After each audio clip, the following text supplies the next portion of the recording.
ये सारी चीजें सिर्फ उन लोगों के लिए महत्वपूर्ण हैं जो लगातार कोशिश कर रहे हैं कि अपने जीवन को बेहतर कैसे करें, थोड़ा और बेहतर काम कैसे करें, जीवन के दूसरे आयाम को कैसे खोलें। अगर ऐसी चिंताएं हैं, फिर आप इस मशीन में किस तरह का भोजन या ईंधन डालते हैं, ये बहुत बहुत महत्वपूर्ण है। योगिक संस्कृति में हम भोजन को 3 वर्गों में बांटते हैं: पॉजिटिव प्राणिक भोजन, नेगेटिव प्राणिक भोजन और जीरो प्राणिक भोजन। पॉजिटिव प्राण का मतलब है कि जब आप उसे खाते हैं तो वो शरीर में एक तरह की प्राणिक ऊर्जा लाता है। नेगेटिव प्राण शरीर से ऊर्जा निकाल लेता है। जीरो न देता है न लेता है, उसे बस स्वाद और आलस के लिए खाया जाता है। तो If you eat positive pranic food, energy will reverberate in a dynamic way. अगर आप पॉजिटिव प्राणिक भोजन खाते हैं तो ऊर्जा सक्रिय रूप से स्पंदित होगी।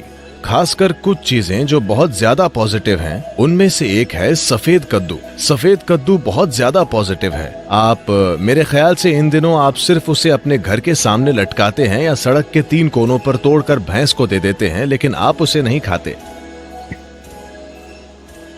नहीं, इसे खाना चाहिए क्योंकि इस सब्जी में इतनी ज्यादा प्राणिक ऊर्जा होती है। आप उसे अपने घर के सामने लटकाते हैं ताकि वहां अच्छी ऊर्जा हो, लेकिन अगर उसमें इतनी ज्यादा ऊर्जा है तो क्या उसे अपने अंदर डालना अच्छा नहीं होगा?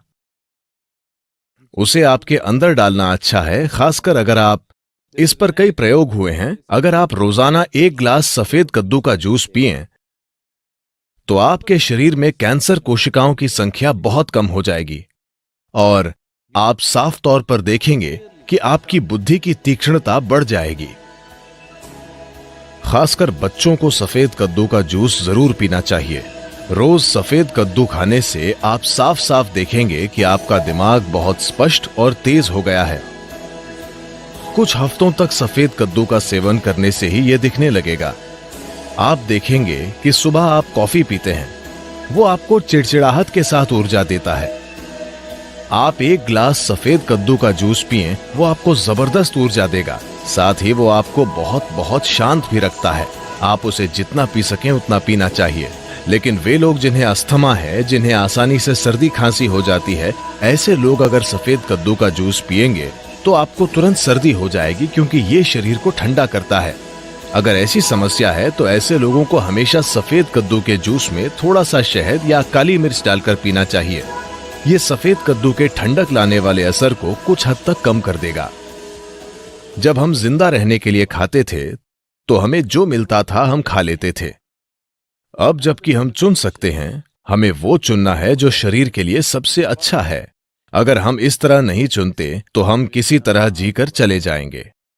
ये सारी चीजें सिर्फ उन लोगों के लिए महत्वपूर्ण हैं जो लगातार कोशिश कर रहे हैं कि अपने जीवन को बेहतर कैसे करें, थोड़ा और बेहतर काम कैसे करें, जीवन के दूसरे आयाम को कैसे खोलें।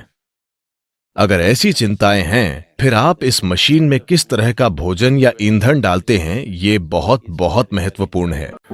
धरती पर पाया जाने वाला इकलौता पदार्थ जिसकी रासायनिक बनावट लगभग इंसान के खून की तरह है।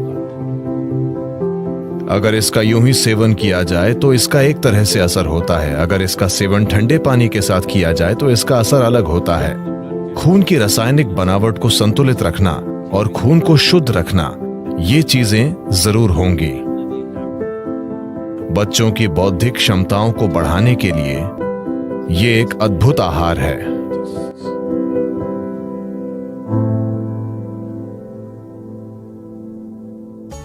शहद उन सबसे अच्छी चीजों में से एक है जिनका आप सेवन कर सकते हैं। मानसिक स्थिरता, शारीरिक खुशहाली, जीवन शक्ति, इन सभी चीजों को काफी हद तक बढ़ाया जा सकता है सिर्फ रोजाना शहद के सेवन से।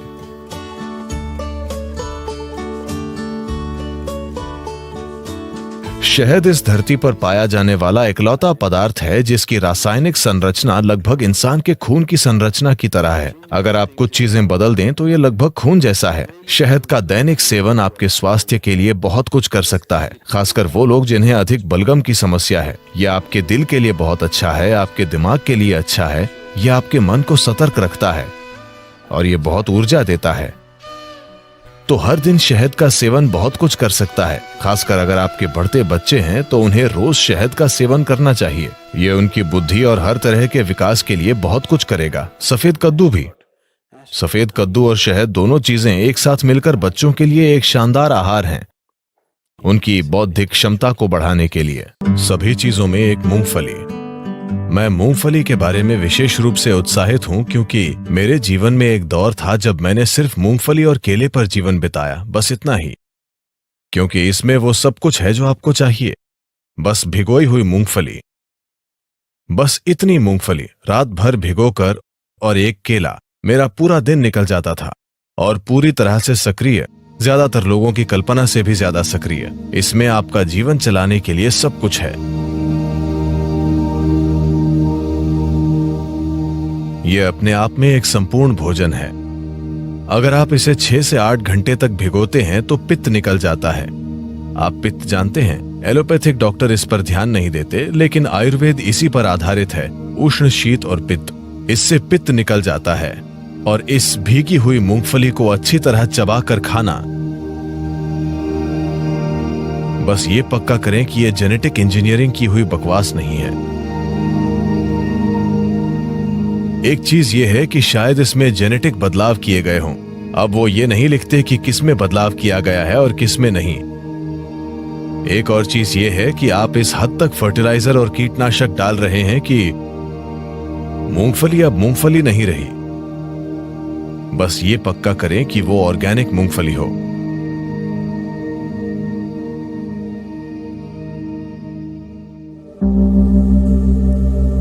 अगर आप नाश्ता बनाना चाहते हैं, आप एक रेसिपी चाहते हैं, तो मुट्ठी भर मूंगफली लीजिए, उसे 6 से 8 घंटे तक पानी में भिगोइए, इसे मिक्सर में डालिए।